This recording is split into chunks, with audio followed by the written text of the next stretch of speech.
我跟你们讲，有些人在婚恋市场上眼高于顶，没有一点自知之明，择偶要求就跟他做梦一样。你看，气得我的头发今天炸毛啊！昨天晚上有一个姑娘来找对象啊，问她年龄，她跟我说28岁。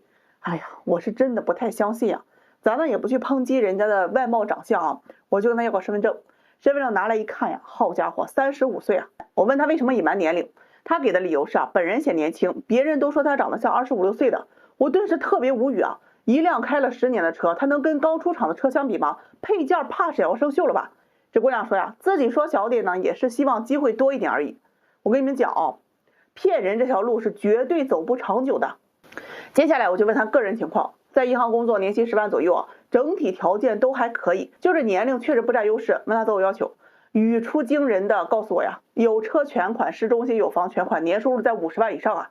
哎呀，说完这些之后呢，还略有自知之明的跟我说呀，我也照自己的情况，年龄大了一些，长得一般啊，也比不过其他年轻人。所以啊，我决定放低择偶要求，接受离异的，但是不能带孩子，要优质男，找同龄或者是偏小一些的。听完呢，我也是好言相劝啊，你想找条件好的，你就得往年龄大的上面找，这样呢，你的条件才会占优势啊。还没等我说完，他就直接给我怼回来，年龄大的精子质量不好，我需要优生优育，之所以拖到现在没结婚啊，都是为了下一代考虑。哎呀，姐姐啊，你光考虑后代，你不考虑自己啊？他跟我说啊，我已经冻卵了，早已经做了万全准备。那一瞬间我确实没话可说了，我就基于现实情况又给他做了分析一下啊。这车房全款，年收入在50万以上的35岁以内的男士，不论离婚与否，大概率都想找30岁以内，工作稳定，感情线比较简单，性格温柔，长相可人的女孩子吧。哎呀，还没等我说完，这姑娘来了句，那不正是我吗？我显小，长相可人，还未婚。这给我听的啊，自己都能给自己画大饼，我也不绕弯子了。目前能够匹配你的条件还不错的，就是40岁离婚带孩子，有车有房，年收入在30万上下的，或者说是35岁以下离婚或者是未婚啊，车房有贷款，年收入在10万上下的。这姑娘一听啊，气的那是不得了啊！我相亲这么多年，多少年入50万、100万的看上我的，我都没入眼。现在你让我选，还不如我之前放弃那些，那是绝对不可能的。他情绪啊，多少有点激动啊，觉得我看不起他。哎呀，我劝他放弃幻想，认清现实。他说不能低头，皇冠会掉。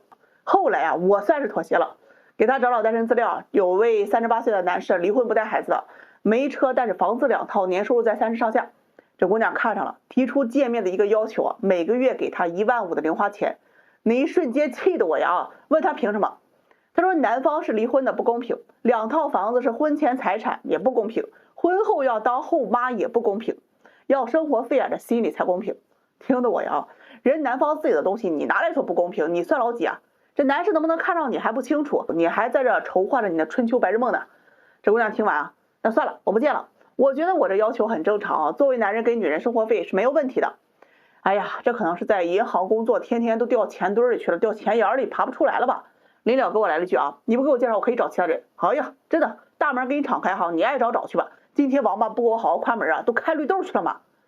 真心奉劝啊，一些大龄祖宗们，放弃幻想，认清现实，看清楚你自己的现实处境，以及你还有多少的选择权。上了年纪啊，本应该是更加的睿智，不要眼高手低，挑来挑去。明明脾气不好，家里没什么钱，手上也没什么积蓄，又不是什么高高在上的公主，那就不要老想这些有的没的，踏踏实实找个适合结婚的人，好好过日子就行了嘛。你还有多少个10年可以等得起的？明天啊，我就把后面我这墙上挂上3个字：许愿池。我看有多少来做梦的。哎呀，还得花2王八呀。今天唠嗑局啊，给人介绍对象这事吧，我也有很迷茫的时候。有一个事情特别有意思啊，前2天的时候有一个客户啊给我打电话，他说啊，姐，你得帮我介绍对象，我这辈子都能记得你。哎呦，我一听啊，一辈子可别用啊，我要是一辈子被人惦记啊，我那睡觉都不踏实。我问他，你可以讲讲你自己的情况。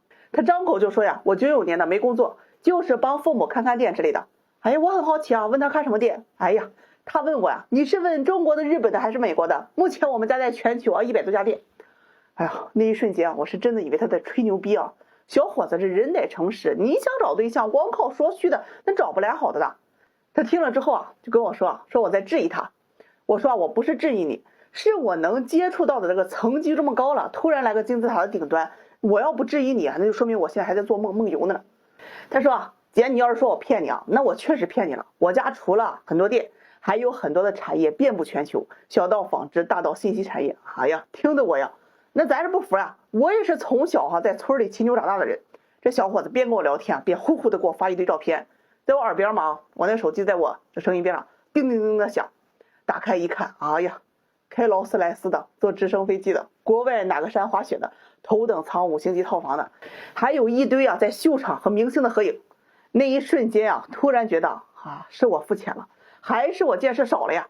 我这会儿是真的信了，然后就特别疑惑的提出了我的问题：你都这么个条件了，你想要啥样的呀？他娓娓道来，我要求不高，人只要看着顺眼，性格好，家里有个几个亿就行。哎呀妈呀，咱这一听完呀，你这不纯纯要我的命吗？你这几个亿让我给你介绍几个亿的，我有那人脉圈子，我那池子里的王八他能跟我混吗？我说呀，我这人能力有限，介绍不了。他说他的圈子里该见的都见了，不是他看上别人的，别人看不上他，就是别人看上他的，他看不上别人。相亲整得特别抑郁也很自卑，想找一些新鲜的资源。大兄弟，你要自卑我怎么办？钻地缝里呀！要我给你找几个亿的，那太难为人了呀。他说那放低要求吧，几千万的也行。我问他是现金几千万还是估值几千万，他来了句那肯定是流动资金的呀，那要是固定的，那几千万的人太多了。那一瞬间真觉得自己的自尊心完了。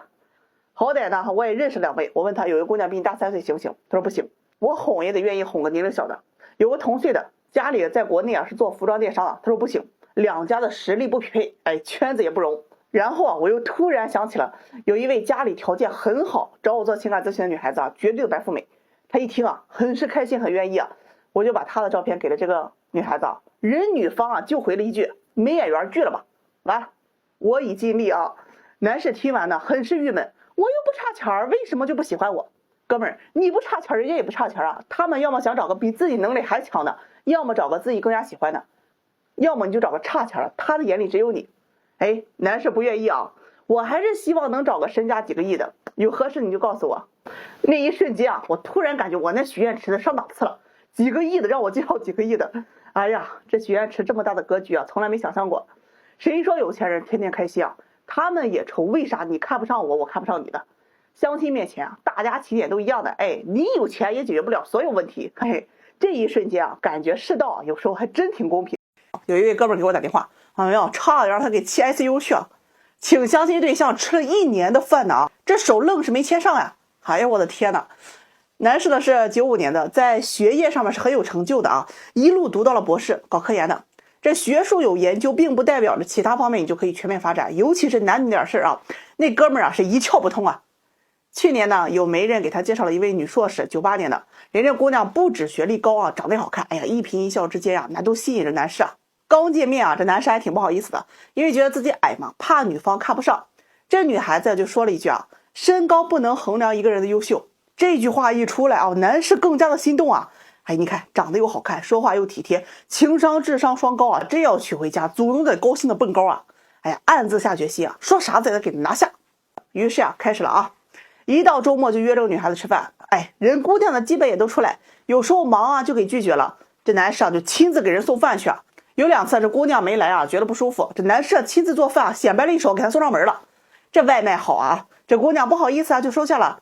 这一收下，男士就更有信心了呀，开始研究厨艺鲁菜湘菜东北菜，人没追到手一个博士都快成了大厨了。认识了快大半年男士想表白但是不敢呀，饭也吃了有几十次了，这姑娘的态度还是不冷不热的，他心里就不清楚那到底是喜欢还是不喜欢呀？这整天就在那琢磨又想着这么拖下去也不是回事就让这个媒人问一下女方有没有意思跟他发展一下情侣关系。人女方回复那干脆利落就6个字人还行再说吧。这模棱两可的答案，男士愣是想不明白，也没人教过他怎么谈恋爱，他就去网上去请教那种情感博主人博主教他了，你得找个黑灯瞎火的地方故意拉他手试试，不甩开你就喜欢你了。于是他就照做了呀。结果呢约女方挺顺利，吃完饭呢也还行，但这个吃完饭这女方直接要回去，坚决不散步男士没法呀，开车送回去吧。这路上手心就冒汗人老师教了你得拉手于是他就故意找了个红绿灯停的地方一把就拉上姑娘的手。这姑娘愣了一下，过了一会儿把他手推开，说了句你好好开车吧。男士就懵了，这啥意思呀？不是马上甩开还关心我让我注意安全十有八九是喜欢我的。于是特别有信息的放慢节奏又追了这个姑娘半年基本这一年的周末，这姑娘的饭他都管了。前2天啊，男士父母就催婚了，老大不小，连个媳妇还没有，男人就急了呀。哎呀，前天啊，这个周6吃完饭，他直接问女孩子：“我们俩可以做男女朋友吗？”哎呀，人这姑娘一听啊，呀，我不喜欢你的呀。男士一听急了：“你不喜欢我，你不早说呀，我都请你吃了1年饭了。”这姑娘赶紧找补呀：“我以为我们是朋友嘛，那吃饭不很正常吗？”觉得男士啊，他不适合做男朋友，还是算了吧。气得男士找我吐槽啊，追了1年了啊，饭都吃了好几万了，约会分文不出也就算了，偏偏态度这么高冷，一表白呀，还是爱答不理、模棱两可的那种死样子。什么样的人能让你追1年啊？看不上你的人才让你追1年的，你还美滋滋以为人家只是和你相处时间短，在考验你呢。大哥大姐啊，咱都相亲了，牌都明着打了，还在玩的情窦初开呢。我以前就跟你们说过啊，相亲那些让你们追得很费劲的人，绝对是不适合和你结婚的。什么样的人合适啊？他不用你花钱买很多礼物去追，也不用你去百般殷勤的去对他说尽各种的花言巧语，只要你对他展露一丝喜欢，他就迫不及待的回应你。但凡那些让你送包送项链又送钱的啊，铁公鸡1毛不拔，吃你的还理直气壮的去埋怨你的，这种人才不靠谱。找个看不上你的，即便他妥协你的条件，你能得到他的人也得不到他的心的，往后余生只有无尽的痛苦，结了也得离。哼。